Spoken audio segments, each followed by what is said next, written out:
TV West nehinda ni kutangira aha program y'obuhingi n'oburiisa. Omuherezo wawe ndi Ivan Tusiime. Mbwenu ebirebe biturumu abantu nibeyongera munonga konka itaka turukweyongera. Mbwenu echo nikimanyisa ki abantu bo mu town kubarebere itaka ritakweyongera kandi abantu bakweyongera munonga bakore ki bakweta urban farming. Abantu nibarisizo mu town bahinjira mu town ahitaka rike munonga. Echo kureberaho ni Moreen Amanyire Turyaheebwa owunatayayira erizoba ogunashangwa Kamukuzi omuri Mbarara City. Mbwenu Nariisiza z'ekiju wareba nitambura ndukuraba ahante ziryo munju n'enti 5 ziryo nindebera haza yajana kamaho enti 3 ibiryo niza kuzara nazo katandika kama.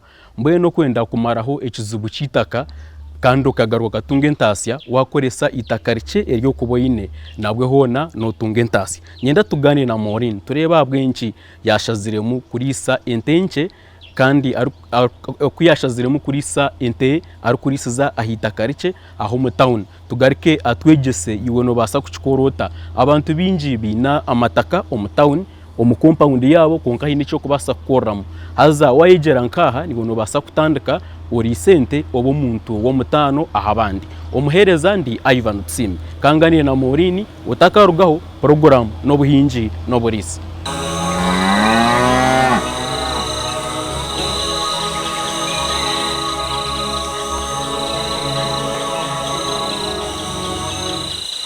Zero grazing oguno muringo ogwo muntu arukurisiza omunju amatungo. Erizoba omprogaramu yitu nutuza kureba ahakurisiza ente omuntu. Okurisiza ente omunju kwine emigasho mingi munonga wagerageranisa n'ente ezirukurira heru.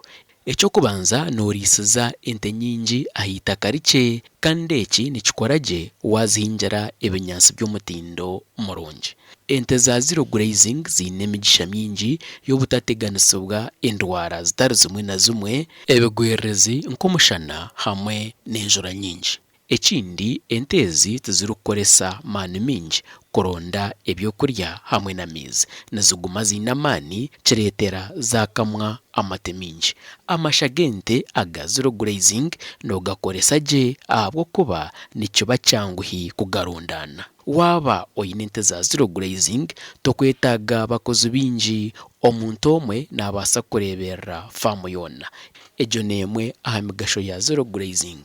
Konka oyine kumanyisibwa ngu waza kutandika zero grazing hariho ebyo oyine kukoratara kureba ngu famu yawe yaguma eri aha mutindo. Ekyo kubanza banza oronde omwanya gorahingemu ebinyansi byokurisa ente. Ekya kabiri ekiju kine kuba kine obushenje aho kutamburira, aho kurira, aho kunywera amaizi hamwe n'ikamero. Ekya kashatu ronda ente z'omutindo ezirakuhereze amate mingi, ekyo kureberaho nka Fresian. Ekya kana risa ente zawe ebyokurya by'omutindo, ekyo kureberaho oyine kujwanza ebinyansi hamwe na legumes kandi ogumizemu ozihereze concentrates. Ekya katano reba ngu wayegendesereza endwara hamwe n'ebindi bikirizi ebyakubasa kutahirira ente zawe. Ekya mukaga okama kurungi ente yawe hamwe n'obuyonjo waba nokama nakyo nikikora munonga. Ekya mushanju gira ebihandiko ebikoreka entasya hamwe n'enshoza ya famu ogumizemu ohandiko burwire hamwe n'ebindi kandi oreberere kurungi enyina ezirukuba zizirwe kwenda ngo ogume oyine omutindo gw'ente ndungi. Ebyo ne bimwe ebyo oyine kuratara waba noyenda kugira famu ya zero grazing ey'omutindo. Moreen mbwenu shi ekiteekateeko ky'okurisa ente za zero grazing mukakihankahe? Amazina ganje nibanyeta Moreen Amanyire wa Momo Farm n'abakira ba TV West aha famu yanje nkye Nariisiza mpango. Ekiteekateeko ky'okurisiza omu tawuni kikeija munywani witu yatuhereza ente nyowe n'omushaija wanje obutwagaitwa. Haza omushaija wanje yampa myangu tuturukwetenga itaka rihango ekazi na ekazi okutunga ente. Yanteeka omu kishushani kya urban farming twatandika nikwo kugira Momo Farm rubiiro orugendo tukatandika 2009-10 na n'egyo ente emwe eya muzeyi Kyamanyanga eyatwire wedding na hati mpora mpora tukyariisa kandi tubasize kuriisiza omu tawuni hakanya kakye kokumukareeba. Ekiju kya Moreen n'eky'omurembe ahakuba ente niziriira hansi deera haiguru babikayo ebinyansi. Moreen, ekiju eki kikakutwaraho sente zirikwingana ki? Ebiju ebi noyetenga nka 8 to 12 millions konka omu experience eyindebire n'ekintu ekyorikukora mpora. For example, tukabanza twimusya twakora floor na n'ebyato by'okuriiraho. Hati kutwabiire turi aho twateekaho kanjete ka nyina ey'okubiikamu ebyokurya. Hati ente kwikanyiremu twareeba ngu twongereyo kandi ekyo na mbwenu mwaba nimukireebagyeyo ka nyina yakyo tekahwire mpora mpora konka ekimwe you need around 12 millions. Moreen ente ze naziriisa silage, hay, kaju otiireho n'okuziha amaizi hamwe n'emyonyo. Ente z'omu kiju na munonga eza urban farming twine omwanya nohinga emere ei barikweta silage neruga omu bicoori na n'ebibingo obihinga ebicoori kubikuba byareeta amate obishara obiteera twine mashini ngijo ebichopinga oteekamu suka ruguru otimba ekiina obiika oguma nozayo notaha noteeka omu drum ezimwareeba narisha batiine drum omu buveera obwa black then ekindi nopatanaringa n'abantu nambwenu itwe tukashaba mast yatuhaho omwanya nozayo oshara oshara ebinyansi obyomesa obibiika nabyo tuguma nitubirabya omu mashini kokubirabyamu obitabura na silage then okwenda ente kugihamu gy'amaani ogyongereraho dry nanka maize brand kaju muri nyankore ei bakweta kaju ente yawe ebagye kuheereza amate kwetu kugiriisa kundi kuba ndi aho nk'orikuraba omu tawuni nshangayo na n'ebihaatiro nabyo nyongeraho but that is enough. Silage, hay and maize brand mixed up is enough.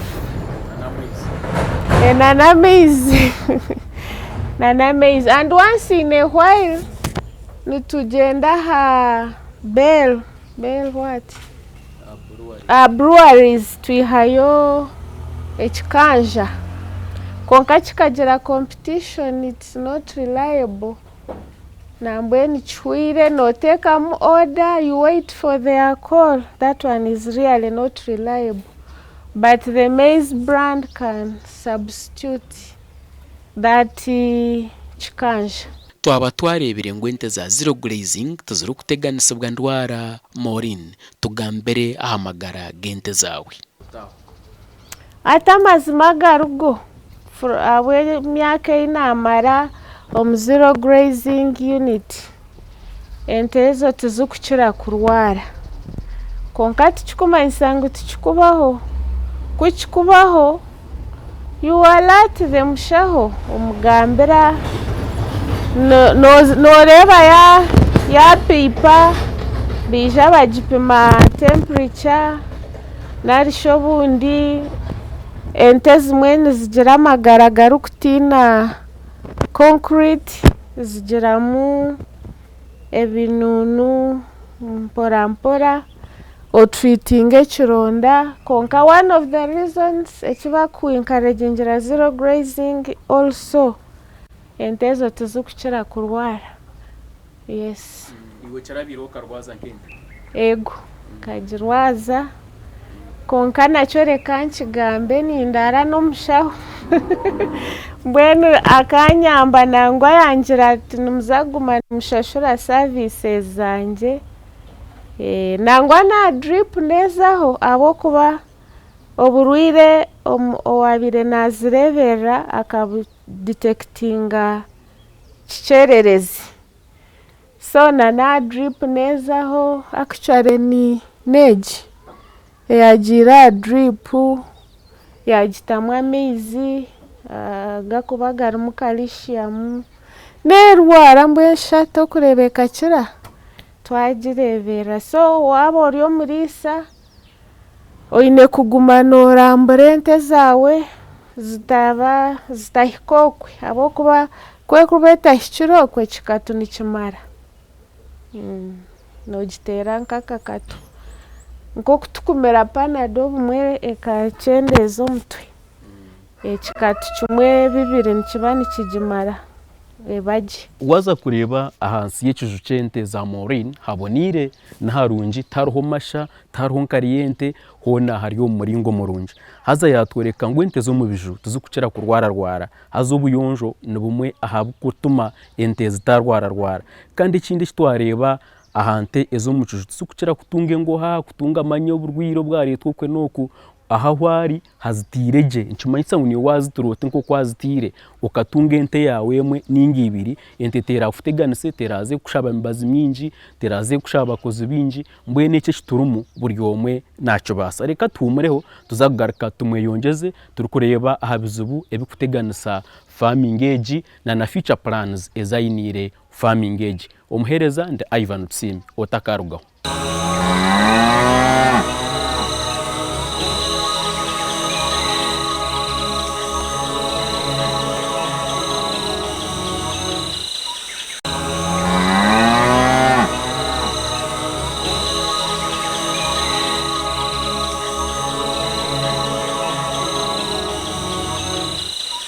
twareba ngo kutunga amate mingi oine kuba nocoka ente z'omutindo haza Moreen nagira ngu nawe nacoka ente eziri kumuhereza amate.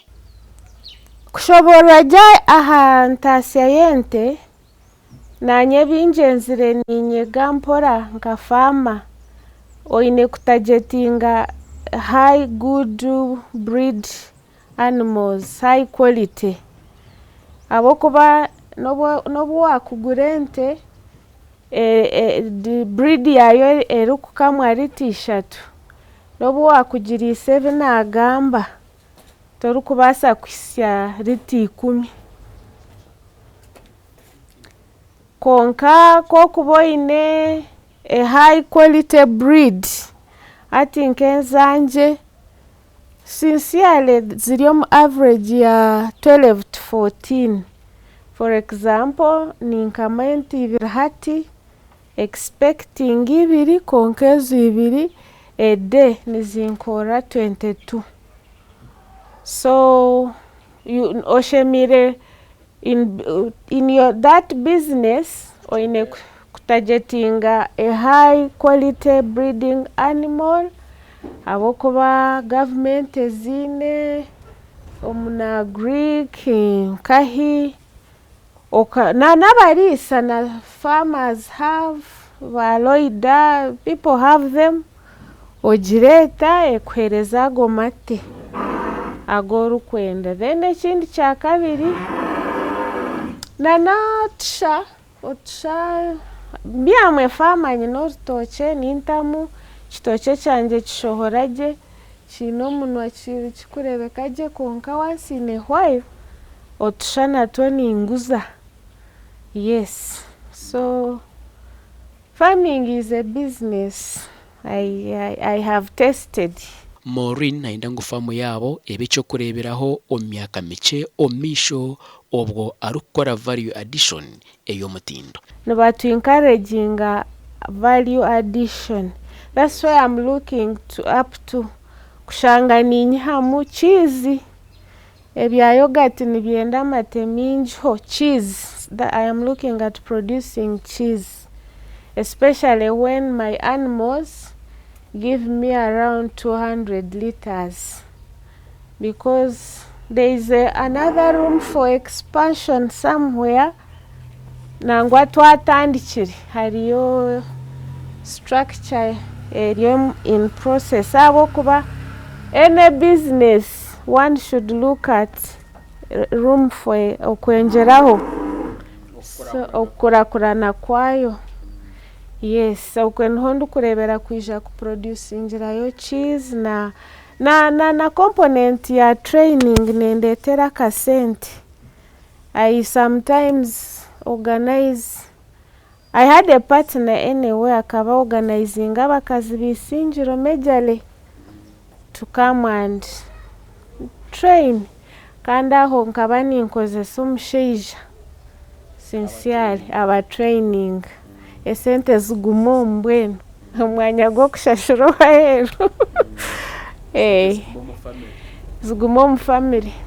Habwokuba one of the strong points yokuhamira omu zero grazing also, we looked at his skills.